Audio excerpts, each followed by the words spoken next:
Hello all, and welcome back to Chreos Gaming. I am continuing my playthrough of Morrowind, and the Khajit Thief Drolan is currently on his path to becoming Nerevarine, has been named Hortator by the houses, Nerevarine by the tribes of the Ashlanders, and now is summoned to, summoned to meet with the Archcanon, and to do so, I think at the bottom here it says that to signify agreement, present himself to the healer of the High Fane, Danso Indulis.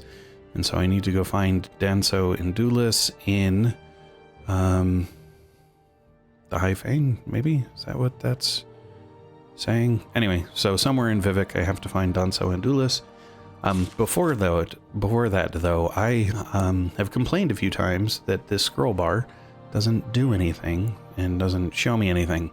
And looking back at one of my old videos for other information, I saw that this window was bigger and that the abilities were on the right side, not below the attributes. And so you can resize these, and then there are my skills. Oh no! So I have had access to them all along. It was not a bug. It's just that as you shrink this window, the last thing to go away is the scroll bar itself. And so what I thought was a scroll bar for this stuff is a scroll bar instead for the second frame. And I didn't realize that. I probably at some point took and moved it off to the side so that it wasn't overlapping the map. I may at the time even have said something silly like, well, I don't need to see these, and then not realize that, no, these will become important for me. So yeah, there you go. Those are there and available. So now I need to make my way to Vivec. I'm going to do that by using the Amulet of Elmsivi intervention. And then once I reach, when I get to the High Fane and find Danso, I will come back in. For right now, though, I will cut out for travels purposes. Right, so I am now in the St. Delin area, it says, but I don't know if that's accurate, but the High Fane has entrances here. This is where Milo had been imprisoned. I basically just came into the foreign quarter using the guild guide and then used the mage's staff to levitate my way here. We will see if this individual is Danso Indulis. So Danso says, quickly, did you want to meet the Archcanon? Yes, I do. The Archcanon is in his private quarters and he very much wishes to speak with you, but I am to warn you, avoid confrontations with the Ordinators at all costs. The Archcanon has spoken with the High Fane Ordinators, but if you are a wanted criminal, they may try to arrest you. If the blood of faithful servants of the temple is spilled, it will make a reconciliation all that much more difficult. Right, where are his private quarters then? The Archcanon is waiting alone to speak with you in his private quarters. His private quarters are in the southern half of the East Chapel of the High Fane, but there are ordinators at the entrances to both the East and West Chapels. Okay, what about avoiding confrontations? There is a private back entrance to Siriani's private quarters.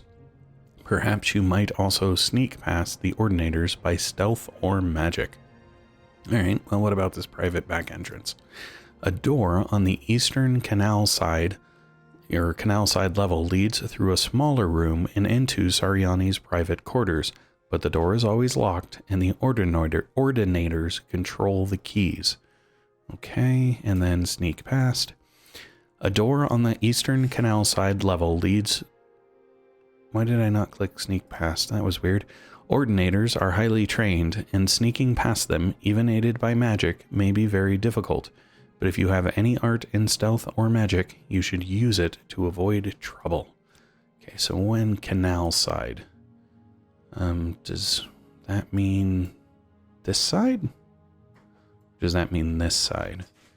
Because world is such that Vivec Temple goes that way some more before Ebenheart.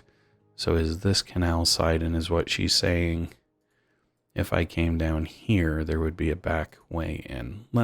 I'll see if that's the case. I'm going to try and go that way and assume that's what's being said.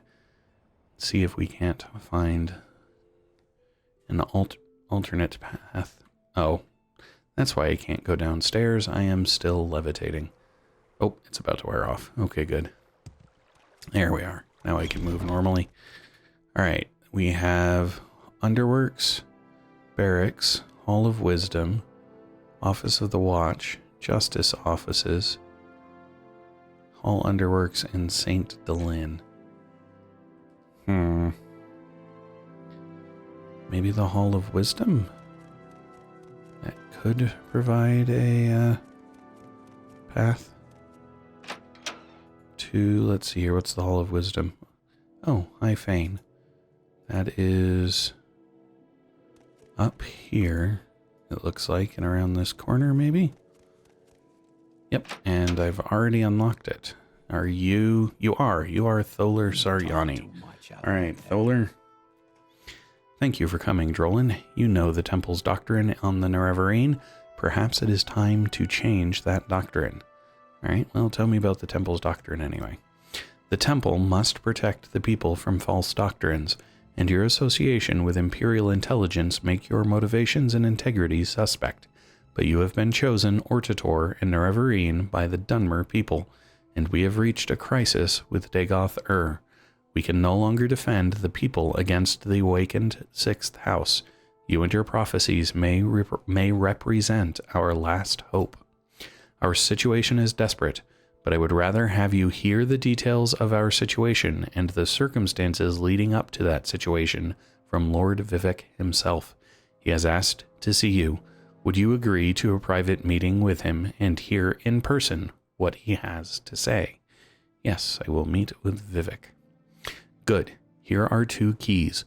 One to the private back entrance to my quarters, the other to a locked entrance to Lord Vivec's palace. I regret that, at present, the Ordinators are not completely under my control. So, for now, I'll ask you to avoid confrontations with them.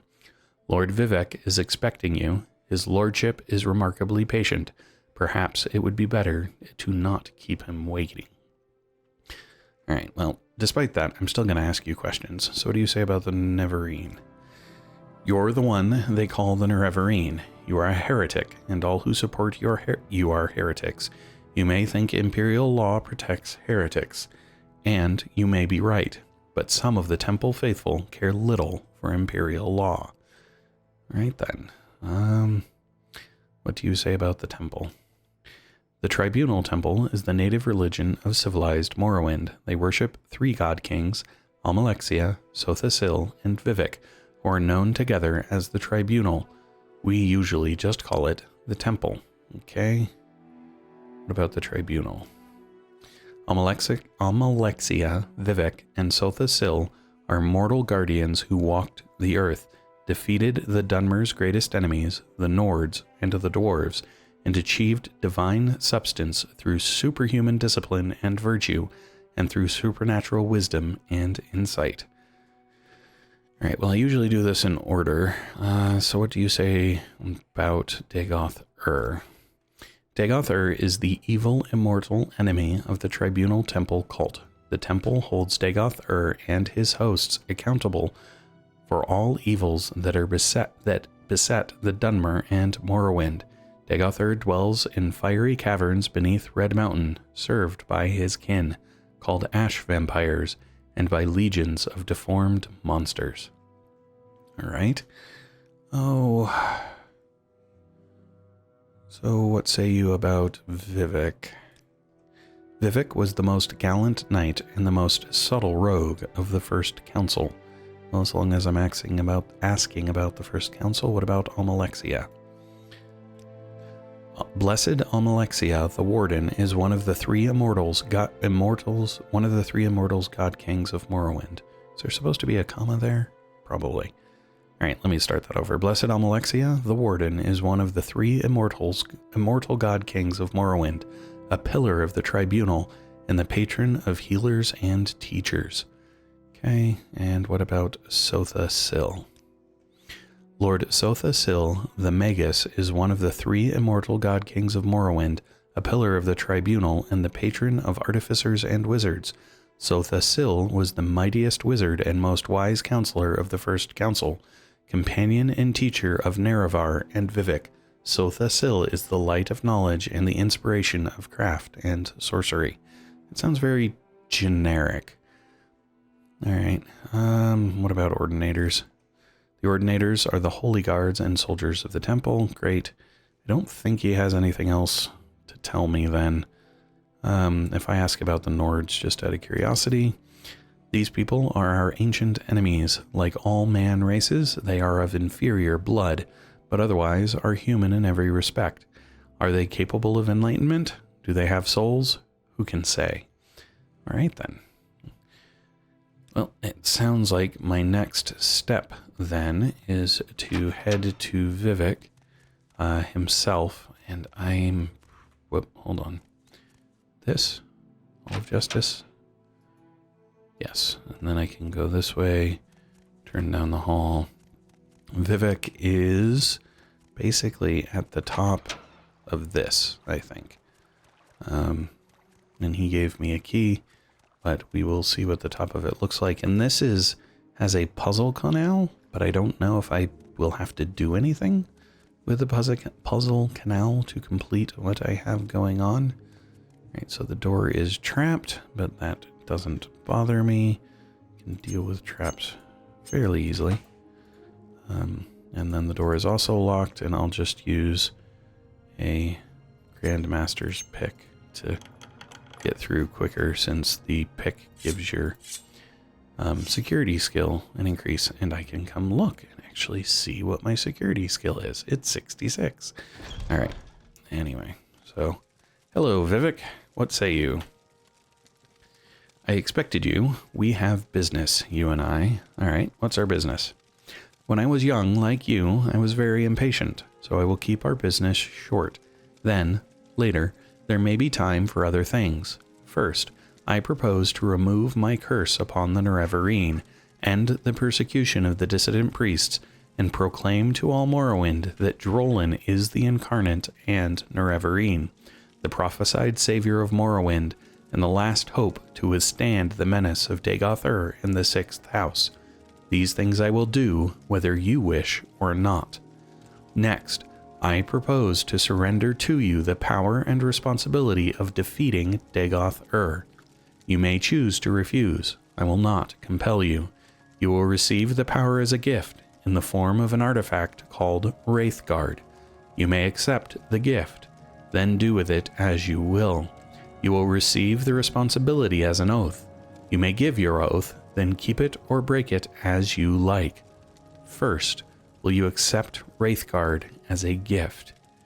And if I say maybe it depends, he says, I'll take your maybe as a no. Then that concludes our interview. I hope it has not been an inconvenience, and if you change your mind, come back.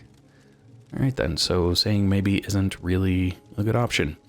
Alright, so let's try business, and now he says, let's try again, shall we? I propose to give you an artifact called Wraithguard, and then he says basically the same thing. So yes, I accept Wraithguard. Good. Sensible of you.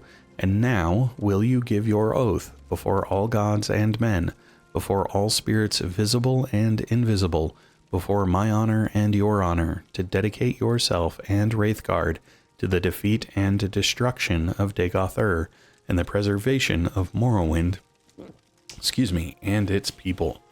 Sure, I was planning on killing him anyway.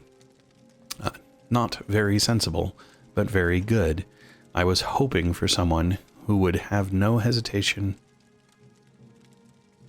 Okay, no hesitations about making such an oath. You will now have a brief, momentary sensation of time passing. Don't be alarmed. You are being taken out of time in order to avoid the unpleasant experience of learning how to use Wraithguard. It will be over before There is a brief sensation of motion in total darkness, floating, but without a sense of weight or direction. You know it. Now I will notify the temple that you are our champion. There shall be no more persecution of the dissident priests, and I hope both sides shall swiftly be reconciled. We have time for questions if you like, or you may leave as you wish. But I think there are at least 2 things you ought to know before you leave: how to use Wraithguard and how to defeat Dagoth-Ur. Well, since Wraithguard isn't a topic, I will talk defeat Dagoth-Ur instead. To defeat Dagoth-Ur, go to Red Mountain to recover the artifact hammer Sunder from Gate Citadel Viminal, then recover the artifact blade Keening from Gate Citadel Odrasol. Then proceed with Wraithguard, Sunder, and Keening to the Citadel of Dagoth-Ur. Within the Citadel, find the Heart of Lorkhan. Use the 3 artifacts to sever Dagoth-Ur's connection to the heart, and he will be destroyed, and the blight ended on Morrowind. To destroy Dagoth-Ur, you must sever his connection with the Heart of Lorkhan. To do this, strike the heart with the artifact hammer Sunder once. Then strike the heart more than once with the artifact blade Keening. You must wear Wraithguard because you cannot handle either Sunder or Keening unless you are wearing Wraithguard. That is the short, simple explanation. Here's the long, detailed explanation written down for your convenience. Read it, study it, commit it to memory. And I have planned to defeat Dagoth-Ur in my inventory. Alright, so what other questions can I ask you? What do you say about Red Mountain? Click. In my library, I have made available 2 conflicting accounts of the events of Red Mountain, my own true account and another false account common among the Ashlanders and preserved in the Apocrypha. I don't care whether you believe my account or not. I leave it up to you to judge which is true. Alright, well, what about your library, since a new option? I want your trust and willing cooperation, so I've had the priests make copies of a number of documents. They're here for you to read or take with you. Take a look at them. Help yourself. Alright, so apparently that's in this room somewhere. I don't think I've asked about Dagoth-Ur directly. Dagoth-Ur is the former Lord High Counselor of House Dagoth. He was the Lord Nerevar's generation. Older than we, and a mighty sorcerer and enchanted in life. In his sustained shadow immortality, he appears to be a highly intelligent, severely deluded, immortal monster with unparalleled supernatural abilities. He appears, by turns, lucid and deranged, compassionate and bestial, profoundly wise and profoundly disordered. In short, he is a mad god. Alright, well, what counsel do you give, then? You need to know, where is Dagoth-Ur? What are Dagoth-Ur's plans? Who are Dagoth-Ur's servants? Who is Dagoth-Ur? What are Dagoth-Ur's powers? What is known about Dagoth-Ur's defenses? How can I prepare for battle against Dagoth-Ur? Who can help? Alright, well, let's just go through those in order then. Where is Dagoth-Ur? Dagoth-Ur has never ventured out of the Heart Chamber, the place under Red Mountain where the Heart of Lorkhan lies. It is there, or nearby, that he is constructing a new god, Akulakhan, also known as Second Numidium. Alright, what are Dagoth-Ur's plans? We know nothing for sure, but we have learned much from interrogating 6th House cultists and victims of dream compulsions, and from our study of Dagoth-Ur's actions. The Temple Scholars and Inquisitors have prepared a document, Dagoth-Ur's plans, that summarizes what we know or suspect. Take this copy. It's also available in my library. Okay, who are Dagoth-Ur's servants?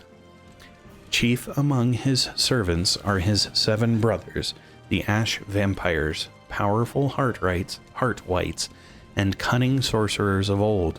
These creatures appear to die, but always are revived at the heart Somehow, Dagoth has conferred some portion of his immortality upon them, or perhaps they sustain themselves through more conventional sorcery. All right, then. I've already asked about Dagoth. What are Dagoth's powers? He is able to send his mind into the dreams of susceptible victims across vast distances. The victims are either swayed by his compulsions or driven mad. He also seems nearly invulnerable to physical and magical harm. His flesh, and the flesh of his followers, evolves towards a mutable magical form. Dagoth and the highest ranks can control the distorted manifestation of their flesh. Lower ranks lose control of their bodies and become mindless corpus monsters. Alright, what is known about Dagoth defenses? Confer with the Ordinators and Buoyant Armigers garrisoning Ghostgate for the latest information about the defenses of the citadels of Dagoth and his Heartwhite kin. Alright, well, that was going to be my next stop probably anyway. What about preparing for battle? Prepare for war. Beyond the Ghost Fence, there are no safe places, no allies. Stockpile resources. Plan for retreat and replenishment. Quest for artifacts of power. And then finally, who can help? Ordinators and Buoyant Armigers stationed at Ghostgate have the most practical knowledge of the nightmare world inside the Ghost Fence. Seek them in my name for counsel and aid. You say anything new about counsel? Nope, you don't. Okay. So, with that, his library, he said, was in here, and it looks like the only thing even remotely library-ish is this section in the back. Plan to defeat Dagoth he mentioned. We'll take that and read it in a second. The Battle of Red Mountain is worth taking. Dagoth plans. He said he had a more extensive here, so that's worth reading. And Nerevarine at Red Mountain, so we'll take that. Okay. So apparently this one's going to be a bit of a lore and exposition heavy, and I'm going to be doing a lot of reading. Since there were 4 documents plus the one he gave me that I don't remember the name of. Alright, so let's see here. Oh, I have 2 of Dagoth's plans. Oh, because I wondered about that. That's one of the ones he gave me then. But we will start there. We'll just go in alphabetical order. Dagoth's plans. The following documents were prepared by temple scholars and agents of the Inquisition for Lord Vivec. From interrogations of captured sleepers and other Sixth House cultists, from study of manuscripts written by cultists and victims of dream-induced mania, from interviews with Lord Vivec concerning historical campaigns against Red Mountain, and from broad conjectures and inferences made upon these materials. This is our best estimate of Dagoth's motivations and objectives in this most recent phase of his war upon Morrowind. Basic objectives. 1. Establish a theocracy in Morrowind based on the worship of the newborn god Akulakon, second Numidium, to be created by Dagoth from the heart of Lorkhan and a body constructed according to the principles and rituals pioneered by the Dwemer Kagrenak. Establish the ancient heirs of House Dagoth as the god priests of Akulakon, and the 6th House of Dagoth as the dominant political power in Morrowind. Through charismatic conversion, unite the Dunmer under the guidance of Dagoth to battle against the foreign animals who hold Morrowind in subjection. Note, Dagoth has apparently adopted the views and motivations of the Dwemer High Craft Lord Kagrenak. In effect, he recapitulates the ancient blasphemous folly of the Dwemer. 2. Expose the false worship of the tribunal and destroy the ecclesiastical authority and political power of the temple. How much the dissonant priests or the cult of the Nerevarine may be controlled or influenced by the 6th House in this regard is open to speculation. 3.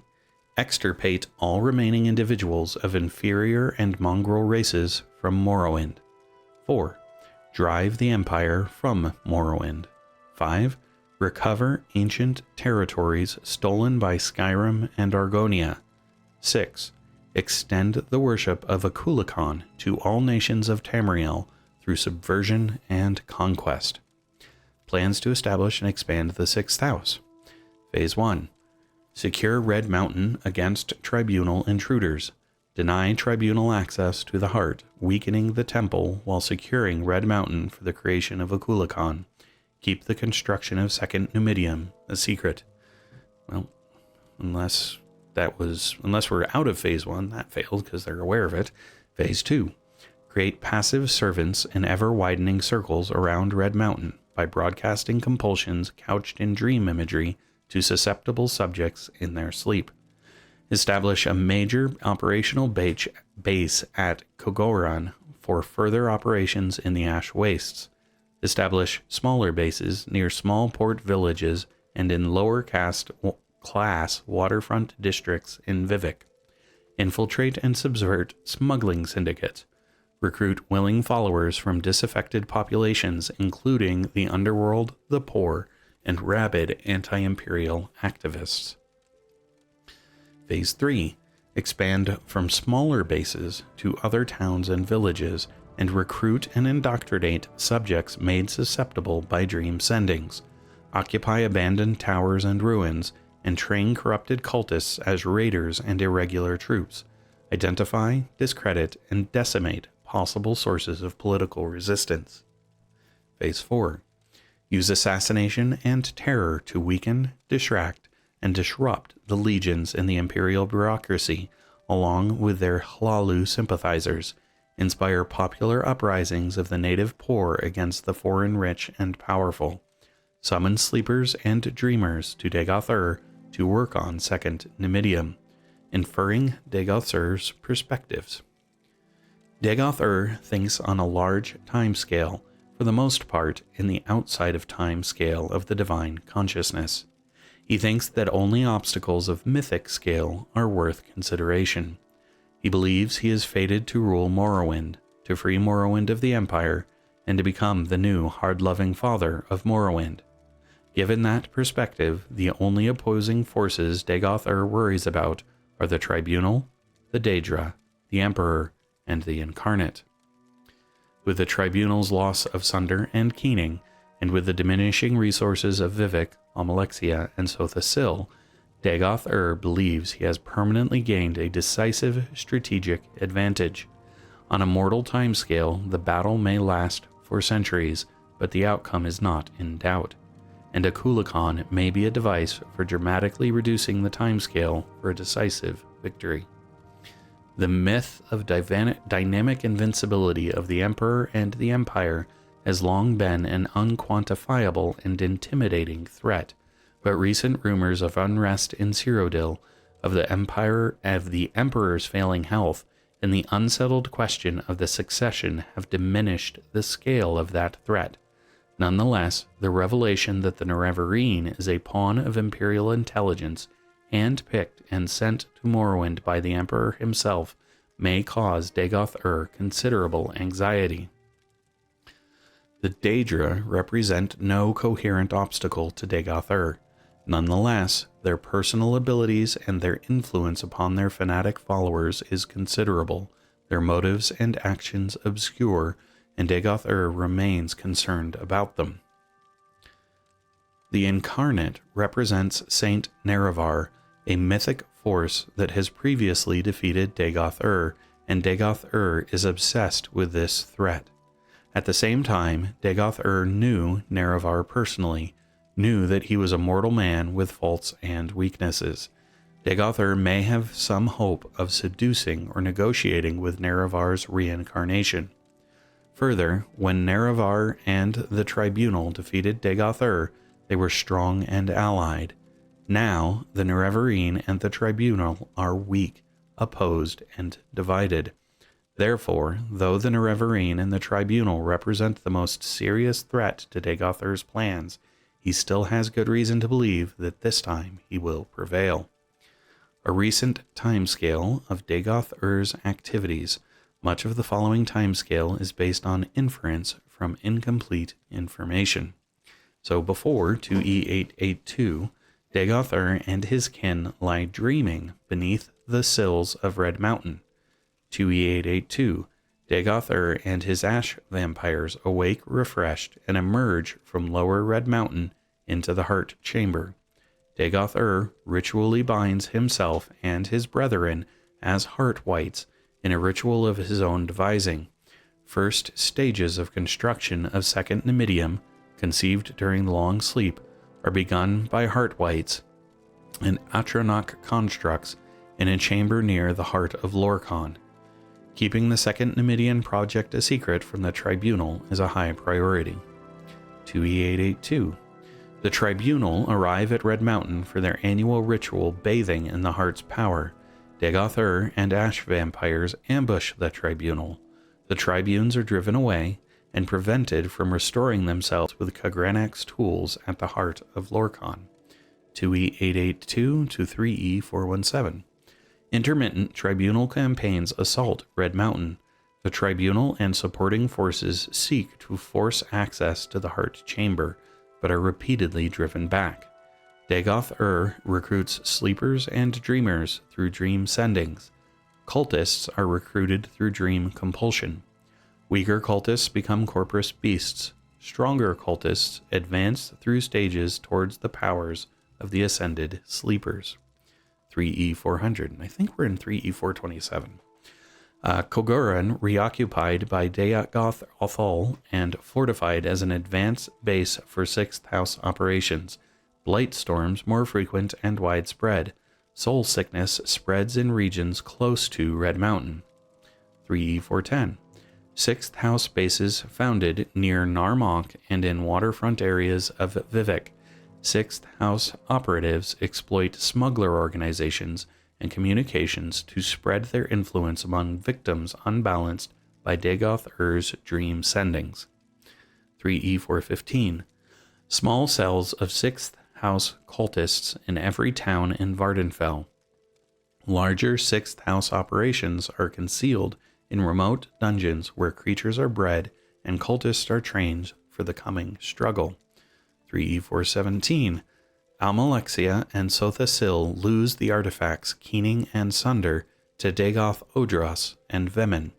Vivec rescues Almalexia and Sothasil, but failing to recover Keening and Sunder, the Tribunal retreat from Red Mountain in disorder.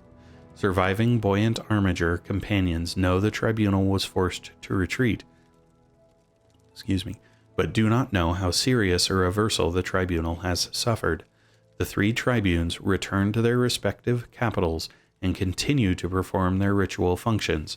The tribunes continue to grow weaker without access to the heart and because of the resources required to support the ghost vents.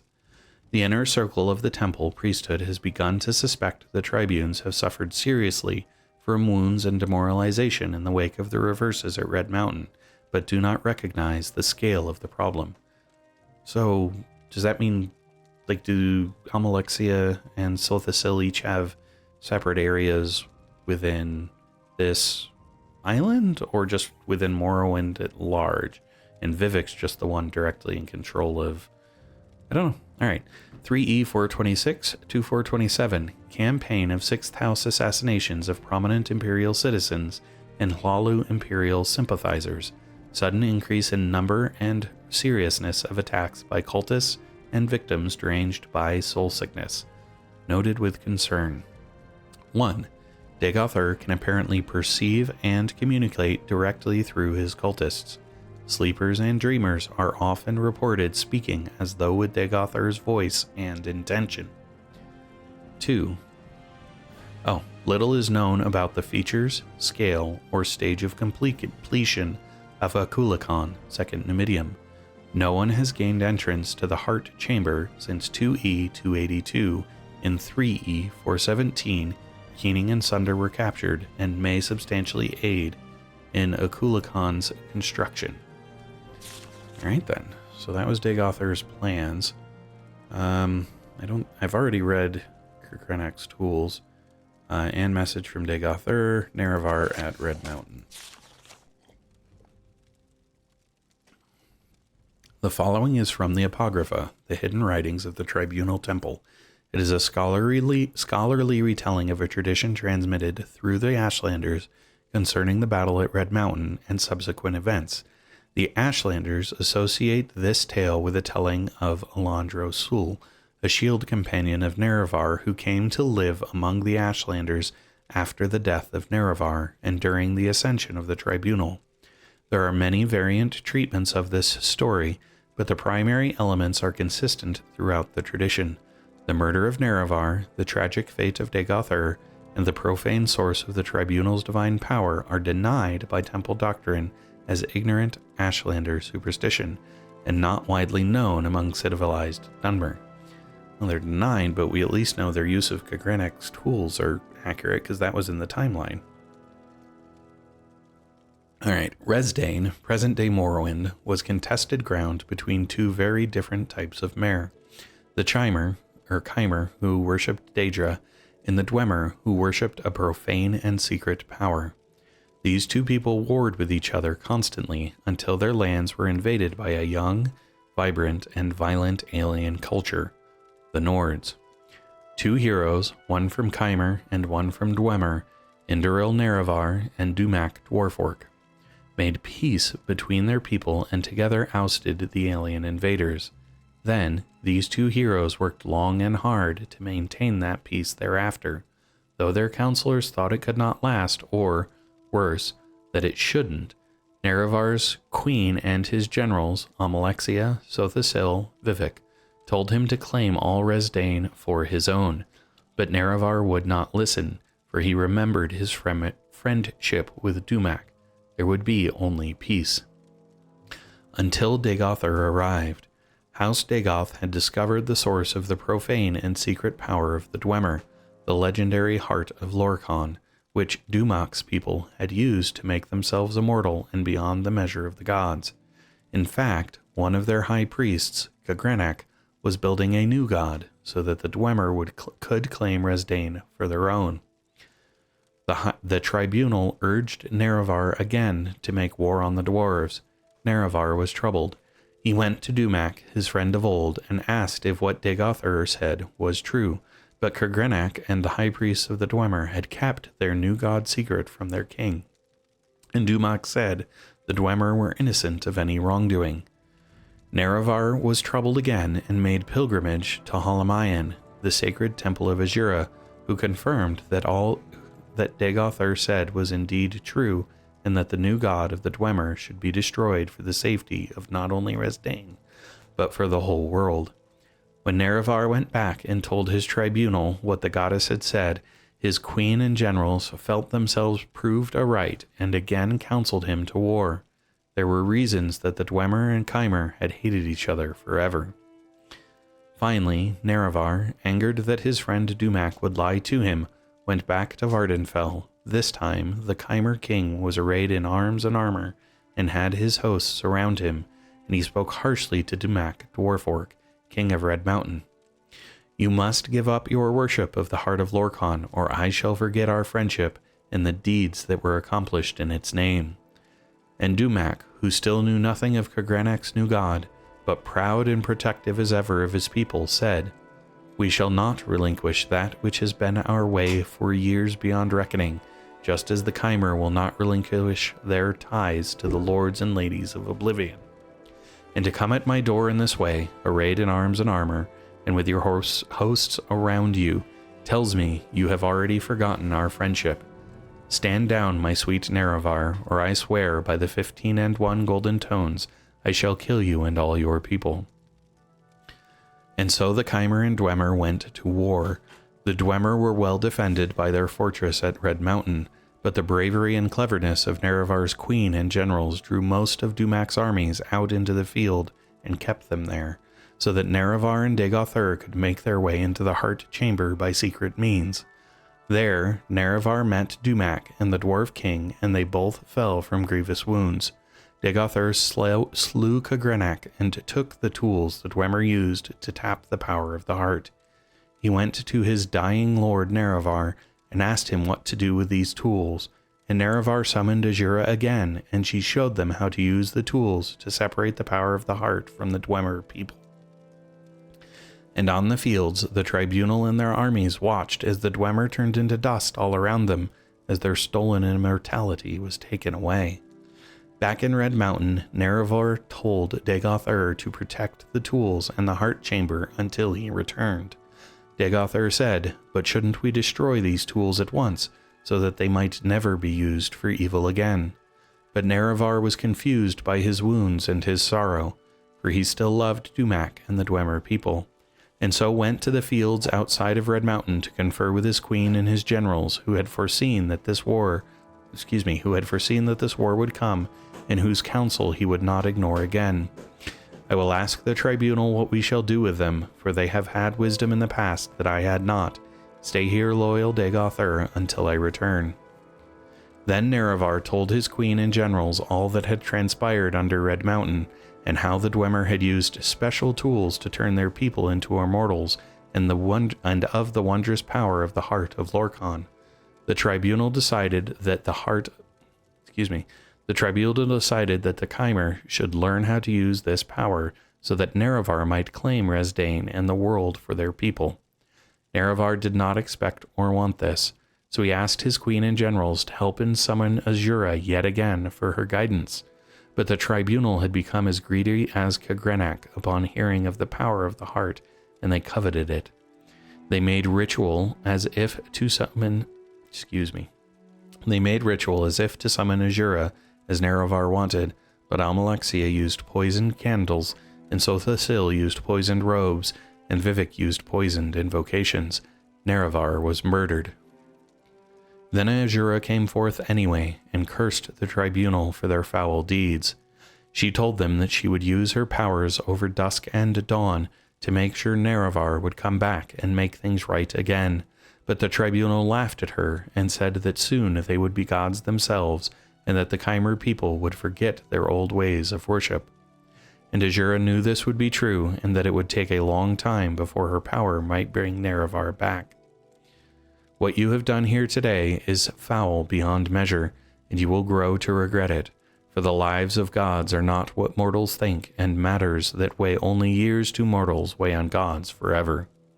And so that they might know forever their wicked deeds, Azura changed the Chimer into Dunmer, and their skin turned ashen, and their eyes into fire. Let this mark remind you of your true selves, who, like ghouls, fed on the nobility, heroism, and trust of their king. And then the tribunal went into Red Mountain and met with Dagoth. Dagoth saw what had been done, for his skin had changed as well, and he tried to avenge the death of Nerevar, but to no avail. He was driven off and thought dead. The tribunal found the tools he had been guarding and, through study of Khagrenak's methods, turned themselves into gods.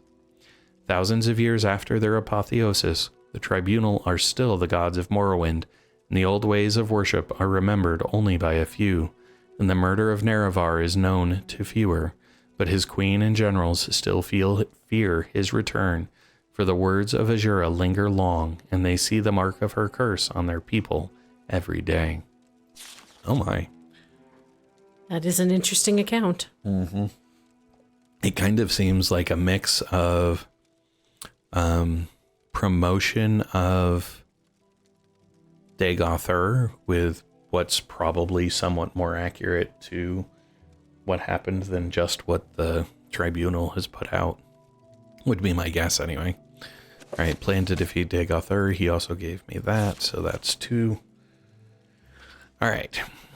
So, for the past 20 years, the tribunal have tried unsuccessfully to execute this plan. However, we failed because we were required to stage an assault and simultaneously maintain the ghost fence to prevent the threatened large-scale breakout of Dagoth's blighted hosts.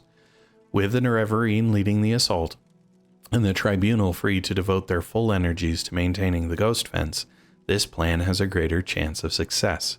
Unfortunately, however, the loss of the artifacts Sunder and Keening, and the recent increase in Dagoth's strength poses new problems for the execution of the plan.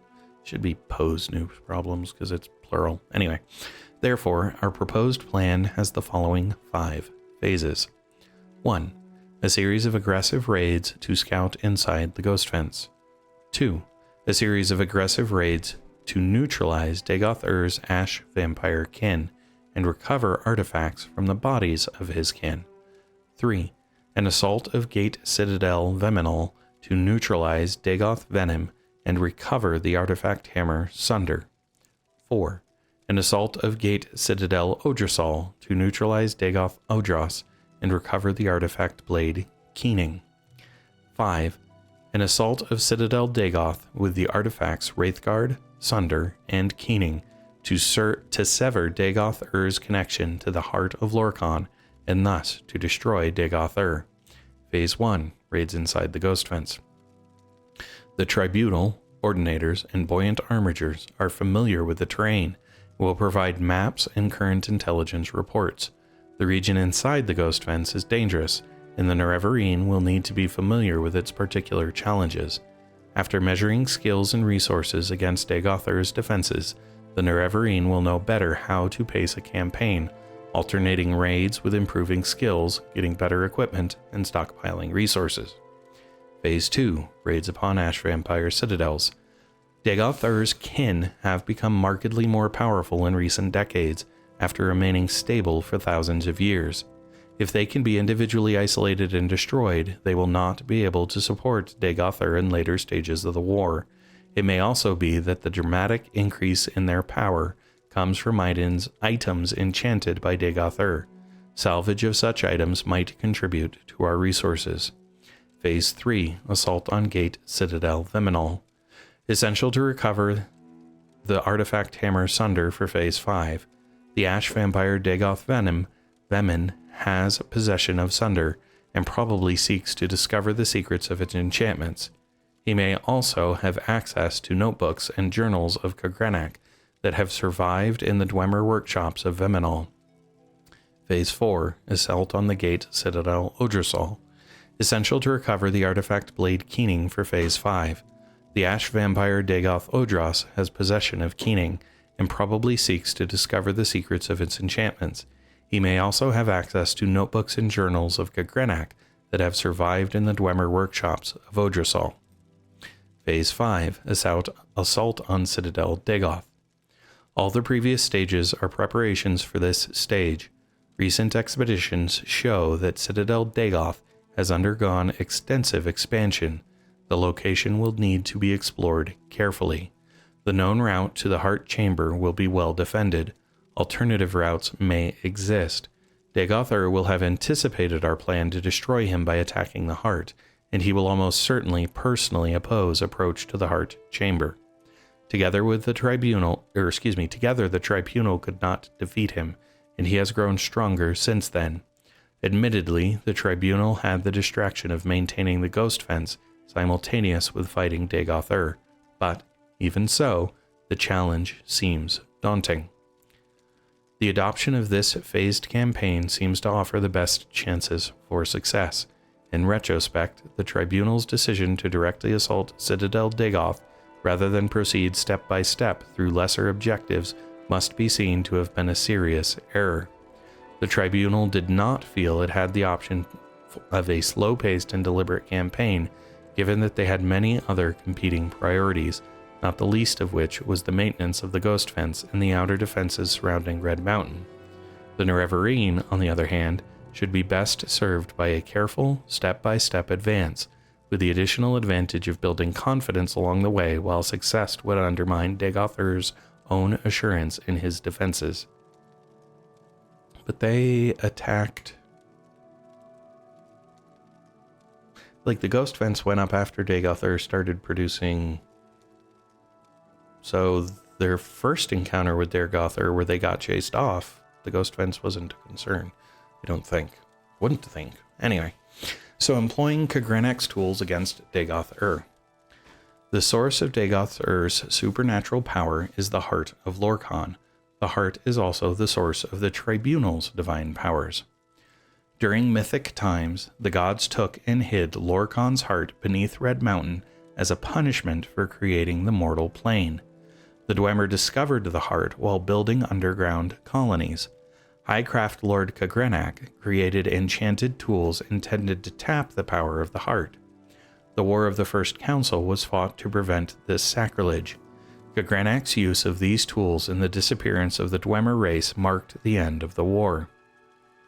Khagranak's tools were recovered by Lord Nerevar and Dagoth-ur. Dagoth-ur was left to guard the tools while Nerevar came to consult with us, his advisors. In Nerevar's absence, Dagoth-ur experimented with the tools upon the heart and was corrupted. We returned to discover a deranged Dagoth-ur who refused to turn over the tools. When he attacked us, we drove him away. We left Red Mountain with the tools, and subsequently Sotha Sil discovered their secrets. Collectively, we used the tools to establish a connection with the heart, enabling ourselves to transform our mortal natures. Thus, we became the Tribunal. Dagoth-ur had survived our attacks, and without the tools, in a manner not well understood, Dagoth-ur also managed to establish a connection with the heart and to transform himself into an immortal being. Our plan to destroy Dagoth-ur also runs the risk of destroying the Tribunal. The plan is to permanently disrupt Khagranak's enchantments upon the heart, severing connections with Dagoth-ur and ourselves, and rendering us all once again mortal. A mortal Khagranak may then be destroyed by mundane means. The loss of godhood and the possible death of the Tribunal are judged a necessary risk and sacrifice. The normal procedure for establishing connection with the heart is a 3-step process. The wearer of Wraithguard strikes the heart with the hammer Sunder, causing the heart to produce a pure tone. Then the wearer of the Wraithguard strikes the heart with the blade Keening, shattering the pure tone into a prism of tone shades. These tone shades are then imprinted upon the substance of the wearer of Wraithguard, giving him an immortal and divine nature. The Nerevarine will not be taught the secret rituals required to perform the 3rd step. Instead, the Nerevarine will strike the heart with Keening for a second time, causing its tones to diverge into unstable patterns of interference. Further repeated strikes with Keening will further disrupt the tones, with the ultimate result of shattering and dispelling Khagranak's original enchantments binding the heart, thereby severing the heart's links with Dagoth-ur and with any surviving Heartwights, and with the Tribunal. Destroying Khagranak's enchantments on the heart will also stop the corrupt effusion of the heart's divine power and end the blight on Morrowind. The Nerevarine may be tempted to steal the power of the heart. Dagoth-ur and Sotha Sil alone know this secret. Dagoth-ur may, in extremity, propose to teach the Nerevarine to use Khagranak's tools to become a god. We doubt that the Nerevarine is fool enough to trust Dagoth-ur, and are content to take this risk. Be warned, the Nerevarine cannot safely equip either Keening or Sunder unless wearing Wraithguard. The Nerevarine will be injured every moment while holding either of these artifacts unless protected by Wraithguard. Persistence will be rewarded with death. If Nerevarine can equip an item while not wearing Wraithguard and receive no injury, the item is counterfeit. That's a good test. One last note, Dagoth-ur must not get hold of Wraithguard. The Nerevarine must prepare and use a recall or Almcivi intervention if there is any risk of death or capture. The element of surprise. Dagoth-ur will not expect you to destroy Khagranak's enchantments on the heart. He does not know it is possible, he would not do it himself, and he knows we have never tried it. He will not believe anyone would want to sacrifice the promise of such power. Further, advancement in House Dagoth, as in all great houses, is by challenge and confrontation within the hierarchy. The Nerevarine's challenges and defeats of ash vampires and battles with the Sixth House will be viewed in that light. Dagoth-ur and his kin may assume the Nerevarine's ambition is to control the heart. Given that assumption, it is only reasonable that the Nerevarine would try to defeat each of Dagoth-ur's subordinates in turn, working up to Dagoth-ur. If the Nerevarine can defeat Dagoth-ur and control the heart, so much the better. But logically, the Nerevarine would wish rise as high in the hierarchy as possible before cutting a deal with head of the house. Dagoth-ur should try to recruit the Nerevarine into House Dagoth. It may be possible to pretend to join him, then betray him. However, any attempt to deceive him will be very risky. House Dagoth has a tradition of subterfuge and treachery, and because he is a deceiver, he will expect deception. Closing remarks. We place no compulsion upon the Nerevarine to adhere to the plans described here. We believe that they offer the best chance of destroying Dagoth, but we have also chosen to place our trust in the Nerevarine's judgment and skill. Frankly, we see no alternative. If there are doubts or questions, speak with Vivec. He has agreed to serve as the Nerevarine's guide and counselor for this campaign. It may be that the Nerevarine succeeds.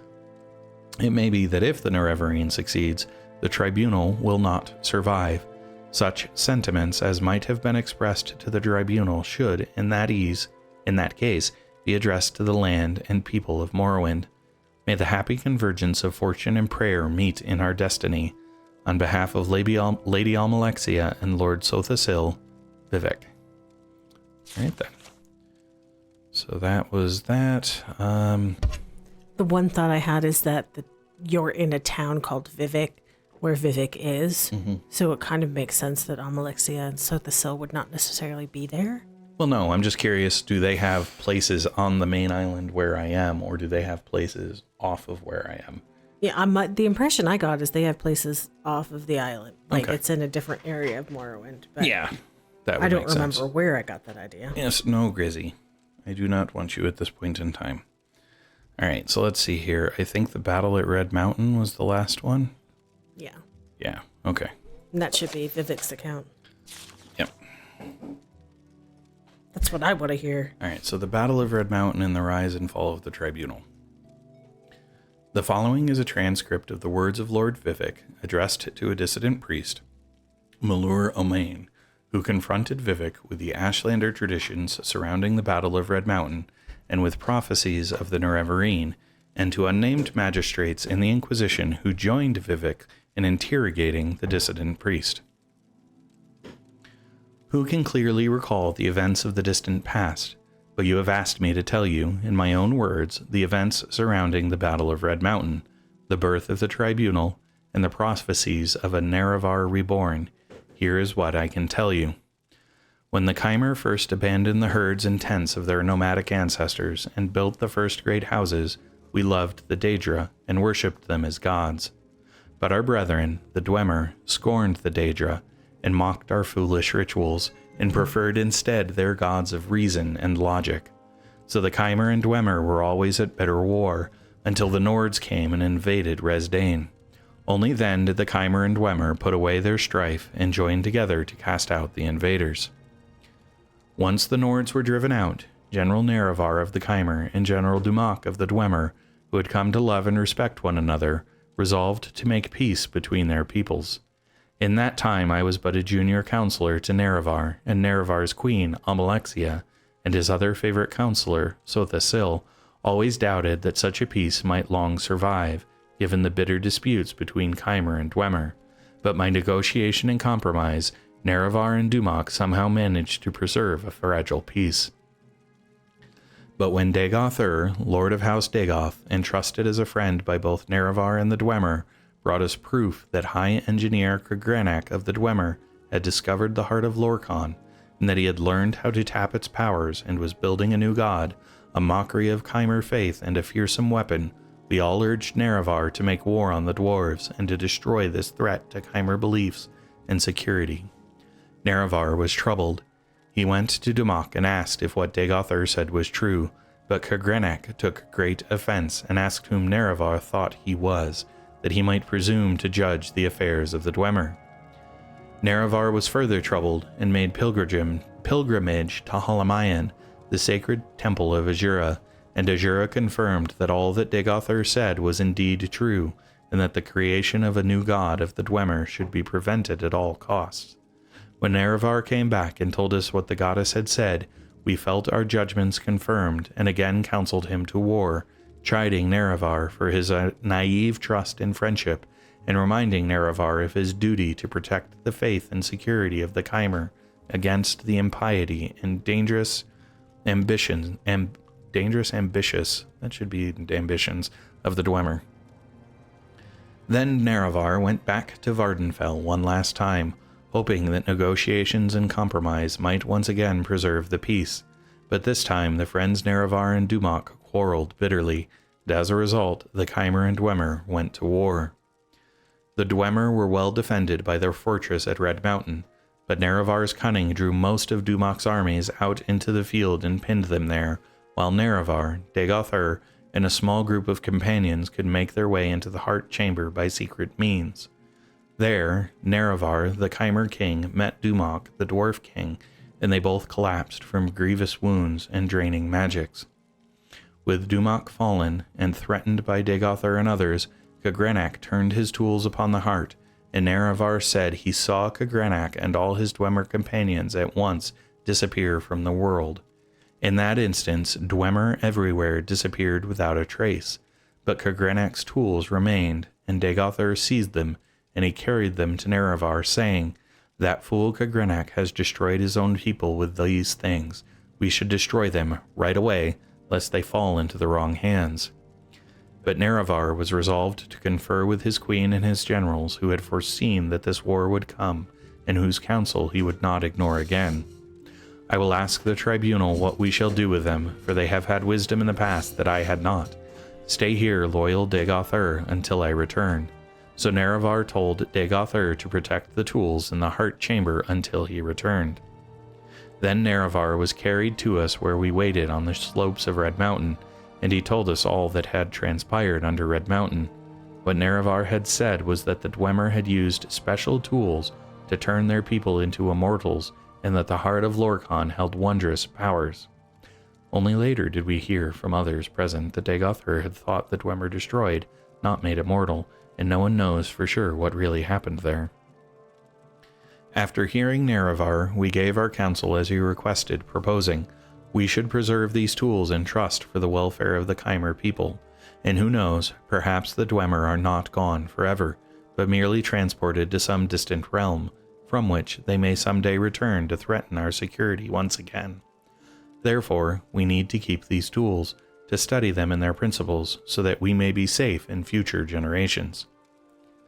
And though Nerevar voiced his grave misgivings, he was willing to be ruled by our council under one condition, that we all together should swear a solemn oath upon Azura that the tools would never be used in the profane manner that the Dwemer had intended.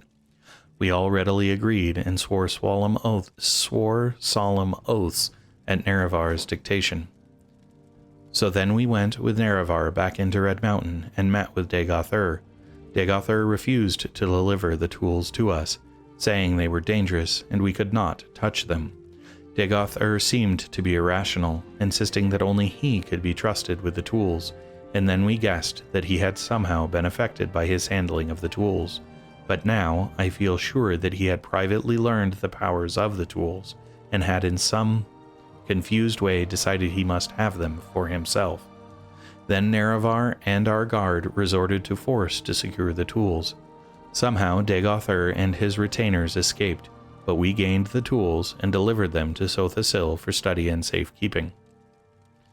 For some years we kept the oaths we swore to Azura with Nerevar, but during that time, in secret, Sothasil must have studied the tools and divined their mysteries, and at last he came to us with a vision of a new world of peace, with justice and honor for nobles, and health and prosperity for the commoners, with the tribunal as immortal patrons and guides. And dedicating ourselves to this vision of a better world, we made a pilgrimage to Red Mountain and transformed ourselves with the power of Khagrenak's tools. And no sooner than we had completed our rituals and begun to discover our newfound powers, the Daedra Lord Azura appeared and cursed us for our forsworn oaths. By her powers of prophecy, she assured us that her champion, Nerevar, true to his oath, would return to punish us for our perfidy, and to make sure such profane knowledge might never again be used to mock and defy the will of the gods. But Sothasil said to her, the old gods are cruel and arbitrary, and distant from the hopes and fears of Mer. Your age is past. We are the new gods, born of the flesh, and wise and caring of the needs of our people. Spare us your threats and chiding in constant spirit. We are bold and fresh, and will not fear you. And then, in that moment, all Chimer were changed into Dunmer, and our skins turned ashen and our eyes into fire. Of course, we only knew at that time that this had happened to us. But Azura said, "This is not my act, but your act. You have chosen your fate and the fate of your people, and all the Dunmer shall share your fate from now to the end of time. You think yourselves gods, but you are blind, and all is darkness." And Azura left us alone in darkness, and we were all afraid, but we put on brave faces and went forth from Red Mountain to build a new world of our dreams. And the new world we shaped was glorious and generous, and the worship of the Dunmer fervent and grateful. The Dunmer were at first afraid of their new faces, but Sotha Sil spoke to them, saying that it was not a curse, but a blessing, a sign of their changed natures, and a sign of the special favor they might enjoy as new Mer, no longer barbarians trembling before ghosts and spirits, but civilized Mer, speaking directly to their immortal friends and patrons, and the three faces of the tribunal. And we were all inspired, by Sotha Sil's speech and vision, and took heart, and over time we crafted the customs and institutions of a just and honorable society. In the land of Resdain, new millennia of peace, equity, and prosperity unknown to other savage races. But beneath Red Mountain, Dagothr had survived, and even as the light of our bold new world shined ever more brightly, beneath Red Mountain the darkness gathered, a darkness that was close kin to the bright light that Sotha Sil coaxed from the heart of Lorkhan with the tools of Kagrenak. As the darkness grew, we fought it, and crafted walls to confine it, but we never could destroy it, for the source of the darkness was the same source as the source of our own divine inspiration. And in these latter days of Morrowind, reduced to a subjugated province of the Western Empire, as the glory of the temple fades and the dark tide rises from Red Mountain, we are reminded of Azura and her promised champion's return. We have waited blind and in darkness, mere shadows, drained of our ardent vision, in shame of our folly, in fear of our judgment, and in hope of our deliverance. We do not know if the outlander claiming to fulfill the prophecies of the Nerevarine is our old companion Nerevar Reborn, or a pawn of the Emperor, or a cat's paw of Azura, or some similar twist of fate. But we insist you adhere to temple doctrine and conform to the strictures dividing the Hieroglypha from the Apocrypha, and that you not speak that which must not be spoken openly. Act as a dutiful priest should, in accordance with your vows of obedience to the canons and archcanons, and all will be forgiven. Defy me, and you will know what it is to stand against a god. Vivec. Wow. All right, Okay. then.